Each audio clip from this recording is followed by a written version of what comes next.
Good Monday morning, everybody. Welcome to my weekly wrap-up of my running adventure.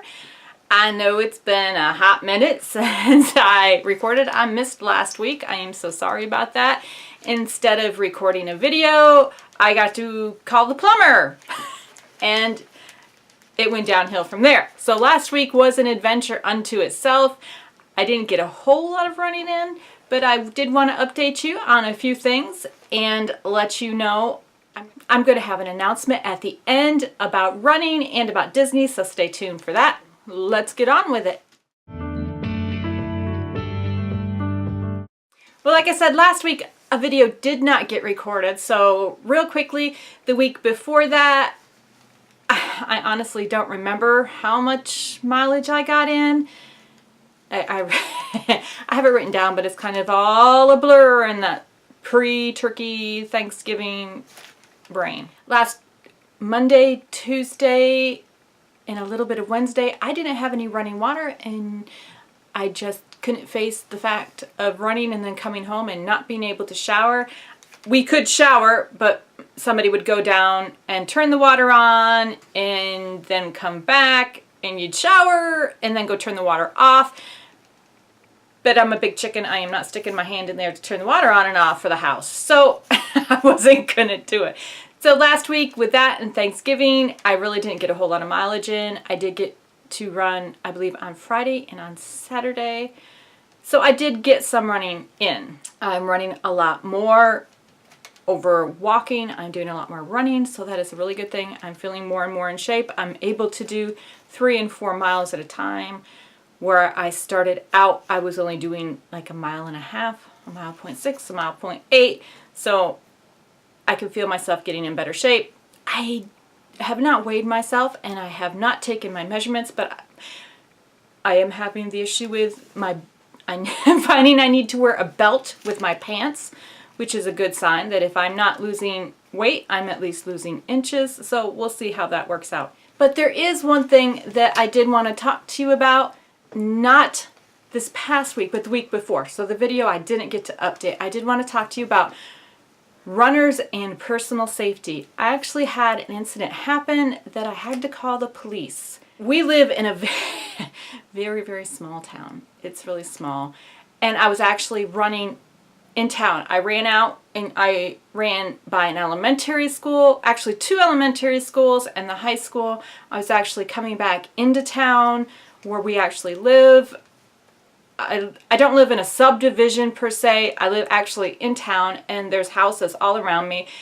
And I was close enough to my house when this happened where I could see our lamppost that's on the street. I could see the stop sign that's in front of our house. So I was really close to our house when this all happened.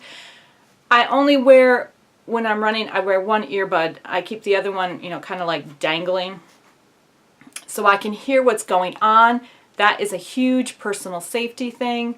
And it allowed me to hear a car coming up really slowly behind me, which I live in town. People are looking for addresses and such.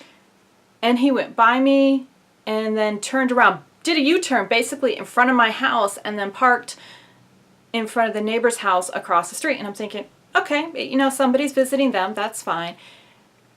And then he pulled off again, and he's coming towards me, and he came really slowly, and then parked a little, not where I could see, but behind me on that side of the street. And at this time, I'm starting to get a little suspicious, and then he takes off from there, and he comes around, and I can hear him doing another U-turn, and parking on the opposite side of the street, again in the front. At that point, I had actually run with my phone. I'm taking my phone out and I've got emergency 911 with my thumb hovering over it.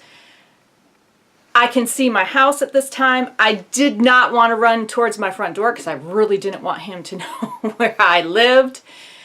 I knew that once I got inside the house I would be fine, so I sprinted up and around and I turned on the street because we live on a corner.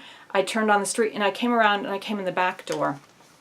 At which point I called my husband, and my husband is like, why are you calling me? You need to call the police. And I did call the police.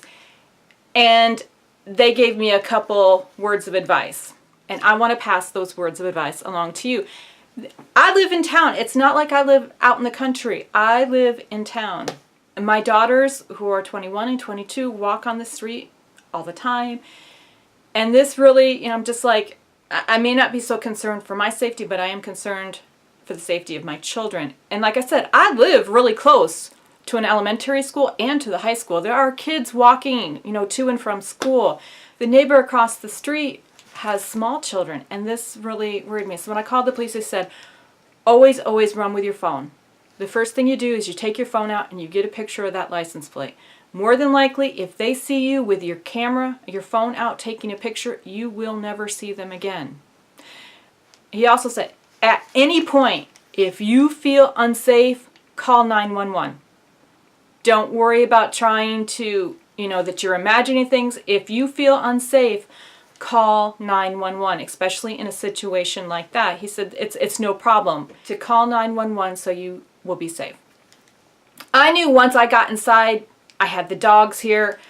My one dog is not going to let anybody in the house, especially a man. I have 3 dogs. So I felt safe once I got into the house. But it was getting to the house and getting inside, that was the major thing. So I've done a few things to change my running routine.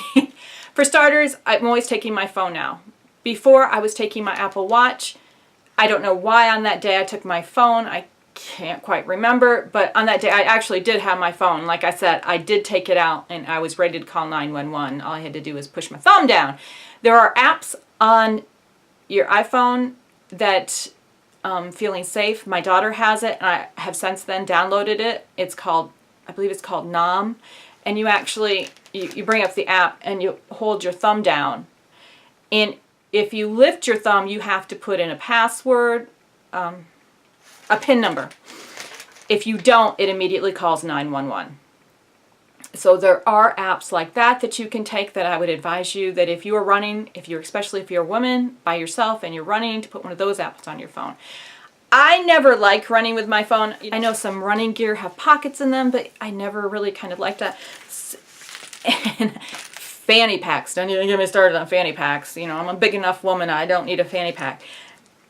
But after this happened, I knew that I needed something. My oldest daughter's like, you need to take pepper spray with you. So I do have a container of pepper spray, but I don't want that jingling off, in my pants. So I went and I got a runner's belt.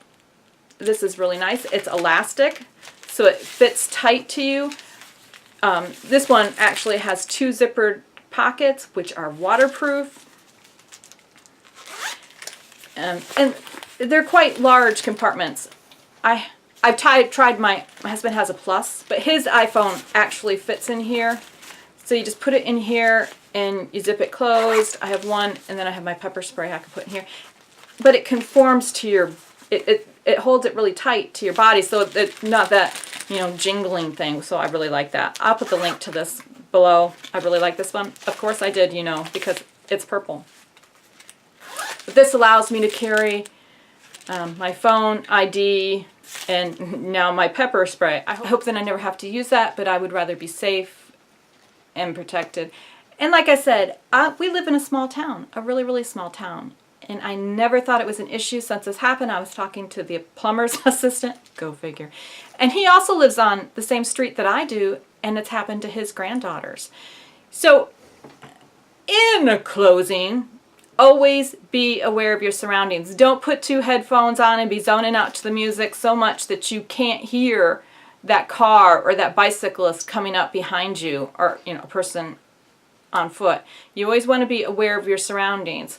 Take note. Always have your phone out, or have your phone with you, and be prepared to take that picture of that car. Get the license plate.